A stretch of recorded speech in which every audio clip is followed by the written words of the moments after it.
6h15, un invité de Comment j'ai réussi. Avec AJP, épargne, retraite, assurance emprunteur, prévoyance, santé. Julie Nidek est avec nous, bonjour. Bonjour Stéphane. Présidente et fondatrice de MoneyKid, c'est une application d'éducation financière pour les enfants à partir de 9 ans et on va dire jusqu'à leur majorité. L'objectif, c'est de leur apprendre toutes les bases de la gestion financière de manière théorique mais aussi avec des activités pratiques et de manière très ludique. On va voir tout ça ensemble. D'abord une question, 9 ans, est-ce que c'est pas un peu jeune quand même pour jouer au trader ou au conseiller en gestion de patrimoine? Quelle belle question. Effectivement, 9 ans, c'est jeune, mais faut pas oublier que jeune d'avant, c'est pas jeune d'aujourd'hui. Le monde a changé. Le monde a changé et la finance a changé. On en parlait tout à l'heure. Donc, à 9 ans aujourd'hui, ils ont l'habitude effectivement de fonctionner avec des jeux qui sont aujourd'hui monétisés. Donc, ils demandent et ils sont demandeurs à 9 ans. Donc non, je pense qu'aujourd'hui, en tout cas, c'est pas trop tôt. Ouais, c'est beaucoup plus dans la culture américaine que dans celle des Français. J'imagine qu'il y a un gros travail de pédagogie à faire en France. Est-ce qu'il y a parfois des interlocuteurs, lorsque vous leur présentez l'application, qui vous regardent avec des yeux écarquillés? Il y a eu beaucoup de surprises, effectivement, au début. En sachant que l'application, en fait, elle a vraiment des vertus pédagogiques. Donc, c'est pas du tout pour embrigader, en fait, les enfants dans, justement, du trading et en faire des traders, des petits capitalistes. Non, l'idée, c'est de donner les bases. Donc, c'est beaucoup plus rassurant, effectivement, quand on explique le concept. Ils pourront choisir de ne pas être capitalistes, mais au moins, ils connaîtront les repères. Qu'est-ce qu'on trouve sur cette application? D'abord, en termes de théorie, qu'est-ce qu'on y apprend? Alors, on y apprend, premier module. En fait, il y a 10 modules qui vont balayer plusieurs sujets. Premier module, c'est quoi l'argent, effectivement. Donc, à quoi ça sert, d'où ça vient et comment c'est utilisé. Après, on va faire des passages, par exemple, sur le module de la banque. Il y a un module sur le crédit, il y a un module sur les impôts, il y a même un module sur la crypto-monnaie et la consommation responsable. J'ai vu qu'il y avait aussi des choses très actuelles, notamment sur la finance responsable. Oui, tout à fait. C'est important. C'est important, puisque du coup, il y a beaucoup de jeunes aujourd'hui qui sont concernés par plusieurs sujets, le réchauffement climatique, mais pas que. Il y a également aussi une volonté d'investir selon ses valeurs, mes valeurs. Quelles sont mes valeurs? Et je voudrais un placement qui est aligné avec cela. Donc c'est important. Il y a aussi des aspects pratiques. Être ludique, c'est important. Alors ça reste un jeu, mais est-ce que les enfants peuvent réellement investir sous la supervision de leurs parents? Alors, ils pourront le faire avec notamment les partenaires bancaires ou assureurs avec lesquels on travaille. Maintenant, l'application, elle a vraiment une volonté pédagogique. Donc, c'est accompagner en fait sur 3 niveaux à devenir autonome et à vraiment comprendre les notions.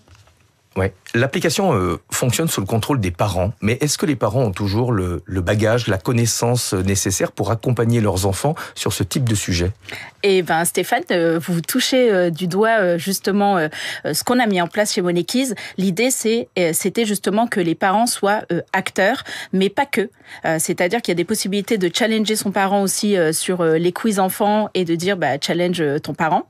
Maintenant, l'idée, c'est que eux, dans leur accès, en fait, il y a 2 accès comme Netflix, un accès parent, un accès enfant. L'accès parent permet d'avoir en fait des vidéos tips pour accompagner dans l'apprentissage, mais aussi transposer dans la vie quotidienne et avec tout on va dire les outils nécessaires pour pouvoir le faire. Je vous pose la question sur les parents parce qu'on dit souvent que les Français sont nuls en économie, que notre éducation financière est vraiment limitée. C'est votre sentiment également? Alors, mon sentiment, il est plutôt mitigé à ce sujet. En fait, il y a une vraie volonté d'accéder à ces notions-là. Par contre, aujourd'hui, on est d'accord qu'on apprend à écrire, on apprend à compter, on apprend même à coder à l'école, mais on n'apprend pas l'éducation financière. Donc, c'est un peu normal que tout le monde soit perdu. Et jusqu'à encore quelques temps, c'était des sujets qui étaient réservés à l'élite. Donc, du coup, vous ne faites pas partie du club, vous n'avez pas les infos. Donc, aujourd'hui, en tout cas, on l'a dit tout à l'heure, le monde change et beaucoup plus de personnes s'intéressent au sujet. Vous avez 2 enfants, j'imagine qu'ils ont testé, puis utilisé l'application. Est-ce qu'aujourd'hui, vous avez l'impression qu'ils sont beaucoup plus à l'aise que leurs camarades avec les notions d'épargne, de placement, d'investissement? Alors les miens, c'est presque même, je dirais, au début je pensais que c'était des ovnis, mais je vois que les camarades sont un peu aussi sur le même style. En fait, moi j'ai co-créé avec mes enfants MoneyKid parce que je les ai observés notamment à période du Covid où je faisais des entretiens patrimoniaux parce que je suis quand même, mon background c'est la banque privée. Banquière à l'origine, ouais. Tout à fait. Et en fait, ils ont très bien compris les temps d'investissement et les notions. Du coup, comme je les voyais jouer en fait aux clients et aux banquiers, je vois qu'ils sont à l'aise avec ces notions-là. Avec l'application, en fait, ils m'ont aidé à encore plus simplifier le discours. Vous êtes une ancienne banquière privée. Vous avez notamment travaillé pour Barclays en France, donc avec une clientèle plutôt aisée, intéressée par l'éducation financière de leurs enfants. Est-ce que c'est ce profil que vous visez en priorité ? Alors, le profil qui était ma clientèle chez Barclays, c'est justement l'idée, c'est de ne pas proposer qu'à l'élite cette application et les notions, mais plutôt justement la démocratiser et qu'elle soit accessible au plus grand nombre. Donc pas avancer uniquement en terrain conquis.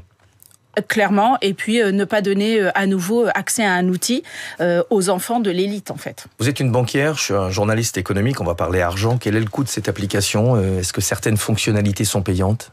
Alors aujourd'hui elle est payante. L'idée c'est rapidement de glisser justement sur un modèle freemium, au moins en partie. Maintenant c'est vrai qu'elle a un coût. Elle a eu des coûts de développement, des coûts aussi par rapport à l'identité visuelle assez forte et reconnaissable. Mais l'idée c'est effectivement de pouvoir offrir un premier niveau gratuit. Merci beaucoup Nidek.